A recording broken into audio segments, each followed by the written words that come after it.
Bismillahirrahmanirrahim.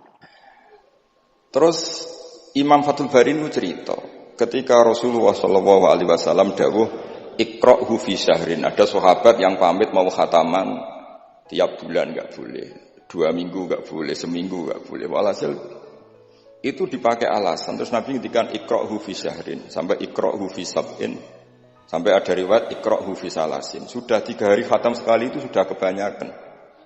Apalagi 1 hari khatam sekali. Itu kemudian dipakai kelompok tertentu untuk mengkritik tradisi NU yang 1 hari khatam. Tapi apa jawabannya Imam Fathul Bari? Apa mereka yang mengkritik itu benar-benar nyata ikra'hu fi syahrin, kemudian mereka itu khatam tiap bulan? Kan enggak juga. Oke, kamu kritik enggak apa-apa dari Imam Sinten Ibnu Hajar Al-Asqalani, tapi kamu juga harus baca ikra'hu fi syahrin tiap bulan benar-benar apa? Khatam. Ikra'hu fi sab'in. Memang benar-benar tiap 7 hari khatam. Niki ngritik sing khataman sedina tapi ya ora khataman tiap 7 hari. Jangan bakatnya njen ngritik. Nah, terus Imam Fathul Bari cerita. A'rafun nas, orang paling tahu tentang yang dikehendaki Rasulullah sallallahu alaihi wasallam tentu ashabu, beberapa sahabatnya. Dan ternyata Sayyidina Utsman itu setiap malam khatam. Artinya apa? Tiap hari beliau khatam. Masa Sayyidina Utsman enggak tahu hadis itu? Sayyidina Utsman tiap malam niku khatam. Imam Bukhari rawi hadal hadis yang meriwayatkan Nabi itu melarang khataman keseringan, yang meriwayatkan hadis ikra'hu fi syahrin, ikra'hu fi sab'in. Beliau itu tiap malam khatam Quran, dan khusus Ramadan khatam 2 kali. Bukan karena order lagi, memang benar-benar khatam. Jadi pagi khatam, indal iftar, nanti khatam lagi sampai indas sahur.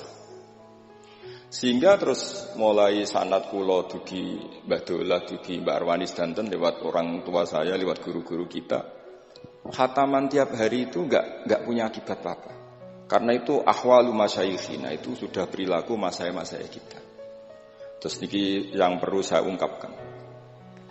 Kemudian orang-orang yang kayak Mbah Minan itu ngalami toyul wakti. Gurunya Imam Sa'roni namanya Ali Al-Mursifi, ini cerita tentang Sirajul Qori. Saraipun Mandumah Satibi. Di antara keramatipun guru Imam Sa'roni, niku 1 hari itu khatam 360.000. 1 hari.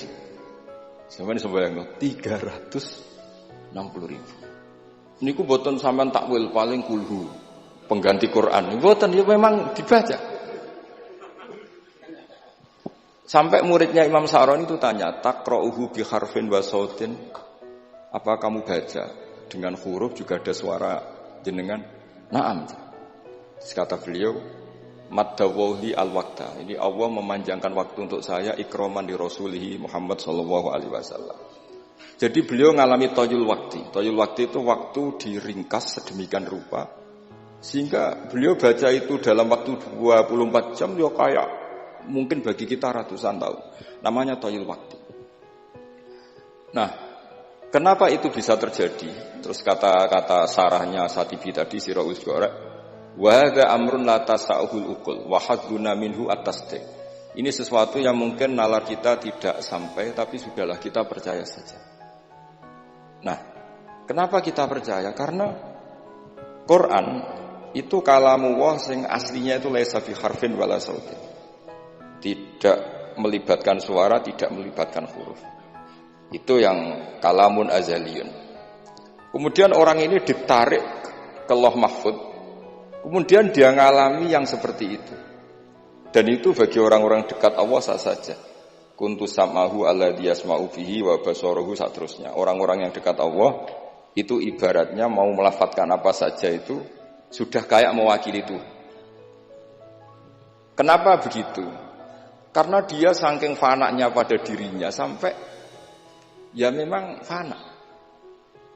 Sehingga ya dia sudah, tapi bukan manunggaling kawula Gusti boten. Misalnya begini, saya beri contoh. Andaikan sampean itu jadi wali, sebetulnya saya bilang andaikan ini su'uladab, bisa saja wali betul. Tapi kayaknya kok belum meyakinkan. Andaikan dulu, urutannya andaikan dulu. Kalau sampean jadi wali, itu enggak tahu bedanya antara ayam itu melahirkan telur atau telur lahir dari ayam dengan ayam itu lahir dari batu. Itu nggak tahu bedanya. Apalagi Nabi. Nabi itu malah nggak kepikiran kalau itu ada bedanya. Kenapa? Ketika kamu percaya kudroh azaliyah sing ghairu mahsurah, kamu percaya kudrohnya Allah Ta'ala itu tama sempurna, itu kan sampai mesti berpikir, memangnya ayam bisa bikin telur? Memangnya telur punya kemampuan apa untuk menjadi ayam? Jadi sampai tahu betul kalau ayam itu tidak ada kudrohnya sama sekali, tidak ada kemampuan sama sekali untuk melahirkan telur, telur tercipta jadi ayam. Artinya apa? Meskipun sesuatu itu sudah adi, sudah biasa, tetap yang ada adalah kudratullah, bukan hukum adat yaitu ayam menelur. Sehingga seorang nabi itu misalnya Nabi Soleh ditanya, apa bukti mujizat kamu? Saya minta unta keluar dari batu besar ini. Dari Nabi Soleh, ya enggak apa-apa. Karena beliau itu tahu betul ketika unta lahir dari unta, itu memangnya unta bisa apa? Memangnya unta iso gawe unta, ayam iso gawe telur. Semua itu ada kudroh azaliyah, ada kudrohnya Allah. Nah wali dan apalagi nabi itu tahu betul itu. Sehingga ya nggak ada bedanya. Misalnya para nabi sampean tanya, ayam bisa melahirkan telur, apa batu ini bisa melahirkan telur? Ya jawabnya bisa. Sehingga ya betul lah. Terus ada Nakotu Soleh itu keluar dari apa? Batu. Dan Nabi Soleh biasa saja karena beliau memang nabi. Rasulullah ketika sahabatnya kelaparan, terus diundang Jabir, masakannya sedikit. Ya beliau bilang, ini masakan harus jadi banyak. Ya banyak, untuk orang sekian ribu cukup. Ketika sahabat kurang air di padang Sahara, gitu, sahabat bingung nyari air, Nabi malah sari, masyhur. Sari, terus ya santai aja ketika beliau dilaburi kurang air, terus ya sudah minum air dari sini, terus fana ba'al ma' min baini asofi'i. Karena Nabi itu orang yang tidak bisa didikte oleh hukum adat. Sehingga tidak terus, ayam ini bisa melahirkan telur, berarti mungkin. Kalau batu enggak melahirkan telur, tidak mungkin. Terus kamu bilang ini mungkin, ini tidak mungkin. Itu kita kalau di matolek kan diajari. Padahal mungkin tidak mungkin berdasar hukum adat. Bukan berdasar kudrohnya Allah Subhanahu wa ta'ala. Nah, orang-orang yang sudah begini, masalah rezeki juga gitu. Soalnya sementing para pangeran, masuk timbarno pangeran. Akhirnya sudah sementing muamalah mbek Allah. Makanya ada cerita seorang Habib, dia enggak punya pekerjaan, terus setiap hari dia sholat, tiap pagi ngantor. Ternyata dia ke musola atau ke masjid sholat. Terus kata Habib itu, ya Allah, semua orang yang kerja engkau gaji, maka saya ya harusnya engkau gaji. Iku yo terus sugih, tapi bukannya ditiru ora ya. Jadi dia apa ngantor ya ora di kantor, ngantore ning masjid sholat. Tapi ini enggak boleh gaya-gayaan yang sudah makomnya seperti itu. Ora sampean gak makome ribet. Tapi ini cerita ya, kalau tak belajar Quran. Sehingga para nabi itu enggak kepikiran, misalnya Nabi Ibrahim itu enggak kepikiran kalau api itu bisa membakar karena beliau tahu api apa punya ikhtiar, api apa punya irodah, punya kehendak. Api apa punya cara yang diinginkan api itu untuk membakar saya kan tidak juga, dia benda mati. Pasti itu murtangan Allah. Sehingga ketika beliau mau dibakar ya santai aja. Beliau nggak tahu bedanya di sana sama di sini. Semua nabi itu begitu. Ma kunta tadrimal kitab walal iman. Makanya semua nabi itu rata-rata ummi itu ya pokoknya sudah begitu. Makanya disuruh berdoa ya nggak mau. Kata malaikat Jibril, saya Jibril untuk nolong kamu. Tidak, saya tidak butuh kamu. Maksudnya kamu ngomong, nanti tak sampaikan ke Allah. Allah itu sudah tahu tanpa kamu. Hasbi min su'ali ilmuhu bihali. Itu Nabi. Nah, Rasulullah Muhammad SAW juga sama. Ketika mau perang Badar, itu kan musuhnya itu 1000 lah kira-kira gitu. Sahabat itu 300. Terkenalnya 313 sama dengan ashabi apa itu? Talut itu. Apa itu? Waqatala apa Dawud itu, ashabi Dawud itu. Itu Nabi ya santai aja. Padahal itu pedang satu dipakai orang 10. Sampai bisa bayangkan perang pedangnya gentenan. Tidak bisa kan?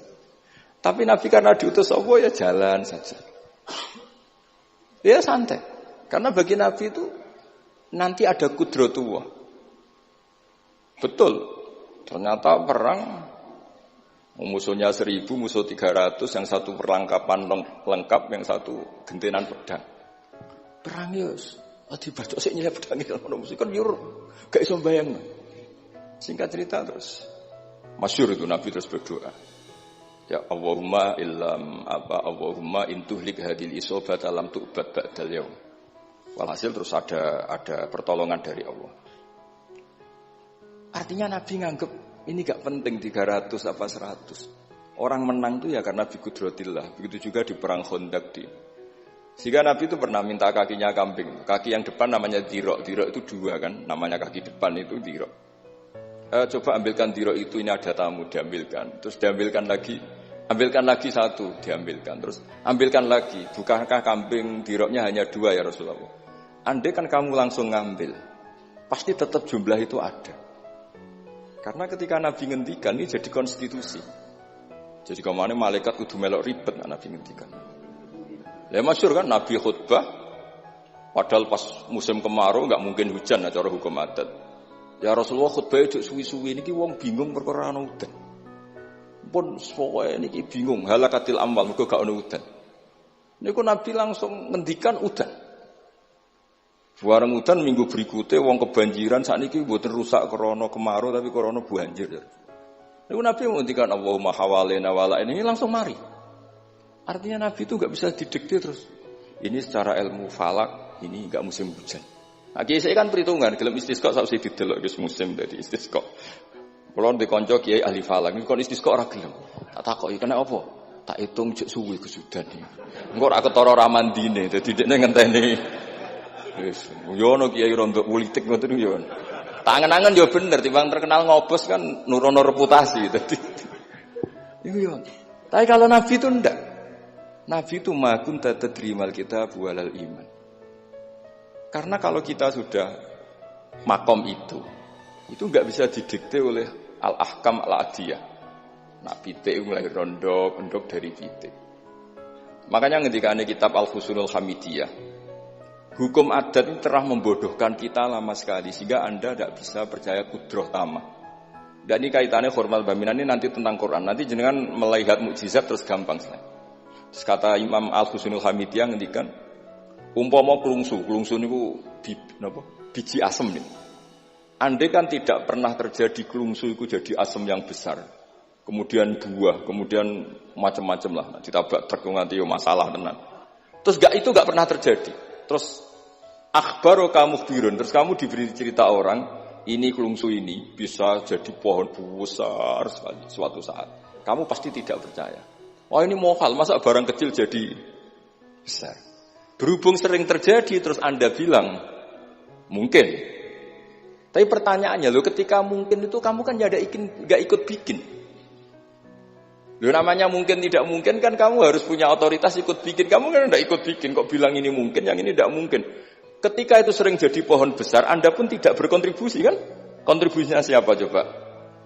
Allah Subhanahu wa Ta'ala. Nah di sini terus para wali itu sudah mengabaikan itu semua. Jadi ya Nabi kalau mau mi'raj ya sudah terbang saja. Kayak Abdul Qadir Jilani kalau mau tawaf ya tawaf saja. Padahal beliau di Baghdad. Imam Nawawi itu di Damaskus. Tiap malam itu tawaf. Padahal penerbangan 3 jam. Karena beliau gak roh bedane. Ki adoh iku parku kok. Mbak Mutamakin kepengen teng Mekah ya teng Mekah mawon. Ra usah antri haji paspore diurus. Kondo Mas Nadi pon kondo menak nu mboten usah ngoten. Mboten usah ngoten. Niki cerita wali mboten. Artinya orang-orang ahli Quran itu sudah ke makom itu. Sehingga yo coba warai nak tengok-tengok ning omah terus rezekine piye yo coba warai ngono kok dadi goblok malah niki pun makomnya seperti itu. Dan kita harus berlatih. Kalau kita tidak berlatih maka ilmu ini akan hilang. Yaitu tadi, terus kita didikte hukum adat, seakan-akan hukum adat ini memenjarakan kita, memasung kita, kemudian kita sampai nanti ada mukjizat, Naqatus Soleh keluar dari As-Sokhrah, dari batu besar kita janggal, Nabi Ibrahim dibakar oleh api, kita apa? Janggal. Sebetulnya itu kalau pakai, makanya di Matolek, di semua pondok diajarkan, ada mohal akli, ada mohal apa? Adi. Kalau mohal adi itu ya sebetulnya tidak mohal. Cuma secara adat itu jarang apa terjadi. Tapi kita harus mulai berpikir, dilatih. Ketika telur jadi ayam, memangnya dia punya ikhtiar? Kan enggak. Tetap di situ ada kudratullah. Lah kalau sama-sama kudratullah bedanya apa? Telur keluar dari ayam sama telur keluar dari batu. Kan sama-sama yang menentukan adalah Nah di sini ini latihan tauhid. Terus yang terakhir untuk sering baca Quran secara fasih, secara benar, secara apa? Ini saya cerita min haisul makna ya. Itu sesuatu itu dikembalikan pada yang punya. Misalnya saya beri contoh ya. Kalau sampean saya tanya, mic ini kan dari besi, sama ini masker dari kertas, dari kain. Ini kuat mana? Pasti sampean menjawab kuat mic, karena ini materinya dari apa? Besi. Tapi Anda salah. Artinya salah itu, ya semuanya itu cerdas tapi lagi setengah. Yang benar adalah, ya terserah jenengan, Gus jenengan yang megang. Bisa saja ini masker tak rencanakan, tak awetkan, tak simpen, tak museumkan. Saya punya rencana menghancurkan mic ini. Berarti nanti awet mana? Dinosaurus itu konstruksinya lebih kuat, tapi Allah menghendaki habis-habis. Pitik sing ngono isak nganti saiki. Nah, kira-kira seperti itulah hukum Allah. Karena agama itu apa? Jadi ya mam biadi malakutu kulli syai'. Agama itu berkeyakinan kalau ya terserah yang punya. Jadi kalau di depan agama, kamu tidak bisa bilang ini lebih kuat timbang ini, tidak bisa. Tetap terserah yang Jadi kalau jenengan cerdas betul ditanya, mic ini sama masker kuat mana? Terserah jenengan. Atau kalau enggak, wallahu a'lam. Karena memang, iya apa artinya ini lebih kuat, tapi saya punya rencana menghancurkan. Tapi ini lemah, tapi aku punya rencana tak awetkan. Nah, seperti itu harus dilatih supaya kita terbiasa iman itu bil bayyinah dengan argumen-argumen yang kuat. Karena memang syaratnya iman menurut banyak ulama ya lam yakunil ladzina kafaru min ahlil kitab wal musyrikin munfakina hatta ta'tiyahumul bayyinah. Jadi sehingga semua rasul itu punya kecakapan itu. Makanya nanti kalau suatu saat jenengan dekat ajal, dekat apa, itu harus begitu juga dilatih. Ketika saya hidup ya tidak bisa mengatur kehidupan saya, cara kerja jantung, cara kerja organ tubuh kita. Sebenarnya kita hidup kan hidup saja, kita tidak tahu kenapa hidup. Tapi sawangannya nak wis mangan menjaga kehidupan. Sawangannya nak wis berobat menjaga apa? Kesehatan. Tapi kita bisa apa di depan kudratullah? Jadi harus dilatih terus. Karena ini ngaji bagi yang ahli Quran itu 10 suwun. Adat kados Mbah Minan, Mbah Dimyati, beberapa ulama yang enggak keluar kamar itu mulai dulu juga ada. Itu juga satu manhaj karena sudah asik dengan Allah maka asing mengalami wahsah dengan yang lain. Tapi juga ada ulama yang milih kumpul orang banyak sehingga manfaati orang banyak. Dan menurut saya figur-figur di kajian itu sudah sempurna larnya. Ada model Mbah Dola, Mbah Sahal, Mbak Minan sendiri tertutup, tapi Ibu Umi Tuha sosialisasi qiraati kemana-mana. Sehingga ini pelajaran bagi kita bahwa pilihan dekat Allah itu variannya banyak. Yang penting ikhlas sambil terus belajar mendengarkan makalah-makalahnya ulama. Karena makalah ulama ini penting. Kita kalau nggak diwarai ulama itu tidak bisa cara berpikir bersanad. Saya sering didhawuhi Mbah Mun, ihdinas siratal mustaqim itu siratal ladzina an'amta 'alaihim. Kenapa tidak sirataka, jalanmu ya Allah? Fa inna Allah ta'ala la ya'kul wa la yashrab wa la yanam. Allah itu enggak makan, enggak tidur, enggak apa-apa. Terus kita bisa niru apa, Pak? Tapi kalau siratal ladzina an'amta 'alaihim artinya thariqullah adalah dengan mengikuti orang-orang yang telah diberi nikmat. Jadi kita niru Mbah Dola, niru Mbah Arwani, niru orang-orang baik. Karena kita enggak bisa niru Allah. Makanya setiap Allah cerita orang kebaikan, cerita kebaikan itu pasti cerita aktor-aktornya. Ulaikal ladzina an'ama Allahu 'alaihim terus minan nabiyyin. Terus itu aja diceritakan keluarganya min dzurriyyati Adam wa mimman hamalna ma'an supaya orang itu hormat sama leluhur. Saya kenapa cerita Mbah Mutamakin bukan tafakhur bin nasab bahwa kita soleh begini tuh barokahnya doanya orang-orang dulu min dzurriyyati Adam wa mimman hamalna ma'an. Masih diteruskan wa min dzurriyyati Ibrahim wa Israil. Baru soleh secara umum yang tidak perlu nasab. Wa mimman hadaina wajtabaina. Jadi Allah menghormati nasab sampai seperti itu. Sehingga rata-rata orang-orang soleh itu ya mbah-mbahnya soleh. Mosok turunane sing wakaf masjid, sing kiai puluhan tahun, kalah mbek wong sing dadakan dadi kiai. Yo ketoke ora pati fair ngoten. Niki mboten kok urusan kula fanatik nasab nggih. Tapi tetap ini bisa jadi kiai karena melok partai wa mimman hadaina wajtabaina. Tapi yo ketoke yo pantes yo rada antri lah, aja kok ngarep nemen-nemen nak. Ya masa terus misalnya rata wakaf masjid, rata wakaf tanah, ngerti-ngerti kepengin mimpin. Sing masjid iku nyunatno maulid, nyunatno dibak, dekne mimpine ku ngaramno maulid kalau dibak. Ya nak ngaramno iku nggih masjid dhewe, aja ning masjid iki kan ngoten. Terus Allah itu saking reganine tiang-tiang soleh dulu itu sampai ketika cerita orang baik itu pasti cerita mbah-mbahnya. Wa kana abuhuma sholihah. Ketika ada orang diperhatikan Nabi Khidir itu pertimbangannya wa kana abuhuma sholihah. Itu dalam kitabnya Said Muhammad, abuhuma itu abuhu as-sabi. Jadi bapak yang ketujuh dari Hulam ini, bukan bapaknya pas. Kayak Mbah Mutamakan sekarang sudah turunan ke berapa, tapi barokahnya sampai sekarang. Jadi selalu ada cerita itu. Makanya disebut ta'allamu ansabakum matasiluna bihi arhamakum. Kamu harus kenal nasab-nasab kamu supaya kamu bisa menyambung rahim-rahim kamu. Kemudian nasab yang gen ini khusus umatnya Rasulullah SAW, alhamdulillah ditambah nasab sebab. Jadi misalnya para habaib itu jelas mulia sekali karena dzurriyyah bad amin Rasulullah. Kemudian ada nasab bisabab, yaitu karena iktidak bisunati Rasulullah atau karena ngaji atau karena ilmu. Ini disebut kullu nasabin wasababin munqati'un yaumal qiyamah ila nasabi wasababi.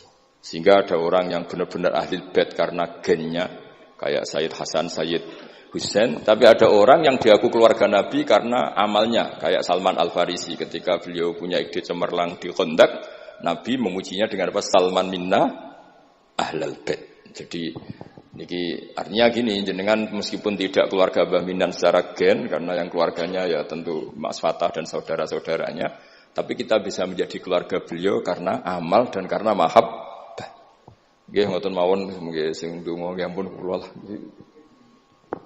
Wis nurut mawon daripada niki bentrok nggih ribet. Wow, nak gak nurut itu Mas Nadif terus dikerano banser ning pun teng kanan kiri niku ribet niku panglima tertinggi napa? Kudu wakili itu ketuane tapi semua yang jelas saged meremot. Nggih, monggo berdoa Al-Fatihah. A'udzubillahi minasyaitonir rajim. Bismillahirrahmanirrahim. Ar-Rahmanir-Rahim. Shiratal ladzina an'amta 'alaihim ghairil maghdubi 'alaihim waladdallin. Bismillahirrahmanirrahim. Nahmaduka ya Ghafur ya Syakur. Shalli wa sallim wa barik ala habibika Mustafa Muhammad wa ala alihi washabihi wa barik wa sallim asma'in. Allahumma ya ilahana ya wa fi barakati ta'ina ilaika barakati mutawassilina ilaika bi jahi habibika Muhammad. Ighfir ya awwalim ba Ahmad minnan Abdillah salam wa ali darajatihi fil jannah wa barik fi ahlihi wa fi dzurriyyatihi ya Allah. Allahumma ya ilahana ya ij'alna ya aminin mutmainin alladzina la khaufun 'alaihim wa lahum yahzanun waj'alna salimin wa nimin mu'afin min kulli bala'in dunya al akhirah. Waj'al ya Allah himmatan al-ulya fi hadhihi at-tar'i'la kalimatika ya Allah hatta nakuna ya wa khudamatan di syariatika wa abnaina ya Allah wa abnaina fi khidmati syariatika al-gharra al-bayda lailuha kana hariha ya Allah aqimna fi dzalika wa inna ala dzalika ya Allah Rabbana atina fid dunya hasanah fil akhirati hasanah wa qina adzabannar sallallahu alaihi sayyidina Muhammad sallallahu alaihi wasallam subhana rabbika rabbil izzati amma yasifun wa salamun alal mursalin alhamdulillahi rabbil alamin.